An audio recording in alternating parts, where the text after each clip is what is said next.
کہانی اس غلام کی جس سے منگول بھی ڈرتے تھے۔ فاتحہ رکن الدین بیبر صلاح الدین ایوبی کی طرح مشہور ہوا۔ تاریخ کے جھروکوں سے آج ہم آپ کو ایک ایسے غلام کی کہانی سنائیں گے جو سلطانوں کی طرح مشہور ہوا اور جس نے اپنی بہادری سے نہ صرف حکومت حاصل کی بلکہ کئی ظالموں کو منطقی انجام تک پہنچایا۔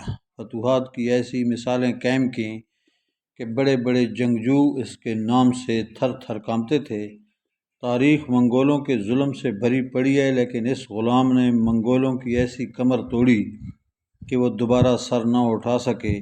یہ غلام ایک عظیم فاتح، دلیر جنگجو اور عالم اسلام کا ایسا ہیرو بنا جس کو تاریخ کبھی بھلا نہ پائے گی۔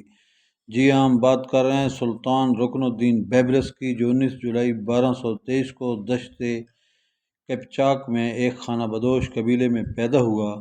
قپچاق ترک عہد وسطی میں یورپ و ایشیا کے درمیانی علاقے میں آباد تھے۔ بیبرس ہلاکو خان اور غیاث الدین بلبن کا ہم عصر تھا اور کہا جاتا ہے کہ بیبرس کو غلام بنا کر فروخت کیا گیا تھا۔ پھر وہ اپنے زور بازو سے سلطان مصر و شام بنا۔ ملک زاہر رکن الدین بیبرس کا اصل نام البند قداری لقب ابو الفتوح تھا، لیکن بیبرس کے نام سے شہرت پائی۔ بیبر سیف الدین قطز کا جانشین مصری افواج کے ان کمانڈروں میں سے ایک تھا جس نے فرانس کے بادشاہ لوئس نیم کو 7ویں صلیبی جنگ میں شکست دی۔ رکن الدین بیبرس 620-676 کے 3 کارنامے تاریخ میں ہمیشہ یاد رکھے جائیں گے۔ بیبرس نے سلطان سیف الدین قطز کے ساتھ مل کر منگولوں کو معرکہ عین جالوت میں عبرتناک شکست دی۔ یہ مشہور جنگ 25 رمضان 658 ہجری کو لڑی گئی۔ اس جنگ میں منگولوں کا وہ حال کیا کہ اس کے بعد وہ دوبارہ سر اٹھانے کے قابل نہ رہے۔ اس طرح حجاز مقدس اور مصر منگولوں کے ظلم سے ہمیشہ کے لیے محفوظ ہو گئے۔ عین جالوت فلسطین میں وہی جگہ ہے جہاں طالوت کے مختصر لشکر نے جالوت کے لشکر جرار کو شکست دی تھی۔ سلطان رکن الدین بیبرس کا دوسرا شاندار کارنامہ نہیں تو اور کیا ہے، اس نے تقریباً پونے 2 صدی تک چلی صلیبی جنگوں کا خاتمہ کیا اور صلیبیوں کو ایسی عبرتناک شکست دی کہ پھر وہ دوبارہ حملہ کرنے کے قابل نہ رہے۔ بیبرس کا تیسرا کارنامہ یہ تھا کہ 659 ہجری میں مصر میں رسمی صحیح مگر خلافت عباسی دوبارہ قائم کی، جبکہ مغلوں نے بغداد کو تہس نہس کر کے خلافت عباسی کا بالکل خاتمہ کر دیا تھا۔ بغداد کو تباہ کرنے کے بعد جب ہلاکو خان کی فوجیں شام کی طرف بڑھیں تو بیبرس اور ایک مملوک سردار سیف الدین قطز نے مل کر عین جالوت کے مقام پر ان کو فیصلہ کن شکست دی اور منگول افواج کو نکال بحر کیا۔ بیبرس کا یہ بہت بڑا کارنامہ ہے کہ اس نے مصر و شام کو منگولوں کی تباہ کاریوں سے بچایا۔ اس نے مصری سلطنت کی شمالی سرحد ایشیائے کوچک کے وسطی علاقوں تک پہنچا دی۔ بیبرس کا ایک اور بڑا کارنامہ شام کے ساحل پر قابض یورپی حکومتوں کا زور توڑنا تھا۔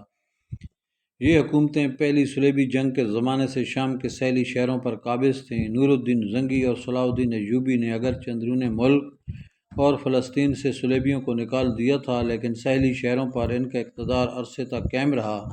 ان کو بحری راستے سے یورپ سے معاونت میسر رہتی تھی۔ بیبرس نے عین جالوت میں منگولوں کے ساتھ اتحاد کرنے کی کوشش کرنے پر 1268 عیسوی میں مسیح سلطنت انطاکیہ کا خاتمہ کیا۔ انطاکیہ کی سلطنت کا خاتمہ 1271 عیسوی میں 9ویں صلیبی جنگ کا باعث بنا، جس کی قیادت انگلستان کے شاہ ایڈورڈ نے کی، مگر بیبرس سے کوئی بھی علاقہ چھیننے میں ناکام رہا۔ بیبرس نے اپنی سلطنت کو جنوب میں سوڈان کی طرف بھی وسعت دی۔ اپنی ان فتوحات اور کارناموں کی وجہ سے بیبرس کا نام مصر و شام میں صلاح الدین ایوبی کی طرح مشہور ہوا۔ بیبرس کے بارے میں کہا جاتا ہے کہ وہ بھیس بدلنے کا شوقین تھا۔ کبھی وہ گداگر کا روپ دھارتا، کبھی مہمان بن کر دسترخوان پر اکیلے مزے اڑاتا دکھائی دیتا۔ بلا کا حاضر دماغ تھا، فطری طور پر جنگجو تھا۔ اس کی عسکری صلاحیتیں دشت و صحرا میں پروان چڑھیں۔ اسے دمشق میں تقریباً 500 روپے میں فروخت کیا گیا۔ وہ بحری مملوکوں کے جتھوں میں بطور تیر انداز شامل ہوا، بالآخر ان کا سردار بن گیا۔ وہ اکیلا خاقان اعظم کی یلغار کے سامنے حائل ہوا اور منگولوں کو تہس نہس کر دیا۔ اس کے جوابی حملے نے فرانسیسی بہادروں کی کمر توڑ کر رکھ دی۔ بلا کا خوش طبع انسان تھا، گھوڑے پر سوار ہو کر اکیلا نکل جاتا تو دوسرے دن فلسطین میں نمودار ہوتا۔ چوتھے دن سرائے عرب میں ملتا، بڑا حوصلہ مند تھا، ایک ایک دن میں میلوں کی مسافت طے کر لیتا۔ جب سلطان بنا تو اس کے مشیروں اور وزیروں کو بھی اس کے عزائم کا علم نہ ہوتا۔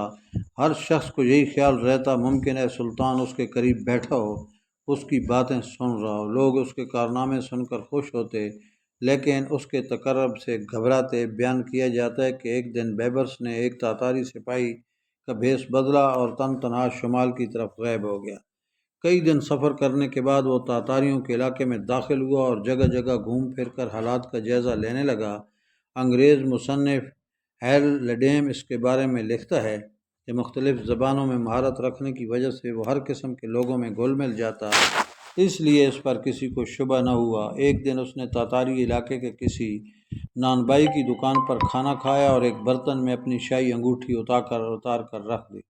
پھر اپنے علاقے میں واپس آ گیا اور وہاں سے تاتاری فرما روا کو خط لکھا، میں تمہاری مملکت کے حالات کا معائنہ کرنے کے لیے فلاں جگہ گیا تھا، نانبائی کی دکان پر انگوٹھی بھول آیا ہوں، مہربانی فرما کر وہ انگوٹھی مجھے بھجوا دو کیونکہ وہ مجھے بہت پسند ہے۔ کیرا کے بازاروں میں لوگ یہ قصہ سن کر کہکے لگاتے تھے۔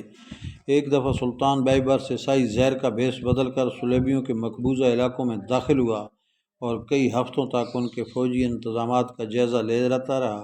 کہا جاتا ہے کہ وہ تقریباً 20 ایسے قلعوں کو دیکھنے میں کامیاب ہوا جو عیسائیوں کی قوت کا مرکز تھے۔ ایک دن اس نے قاصد کا بھیس بدلا اور ایک ہرن کا شکار لے کر سیدھا انطاکیہ کے حاکم بومنڈ کے دربار جا پہنچا۔ جب بیبرس قلعے سے باہر گیا تو کسی نے آ کر بومنڈ کو بتایا یہ ایلچی خود سلطان تھا۔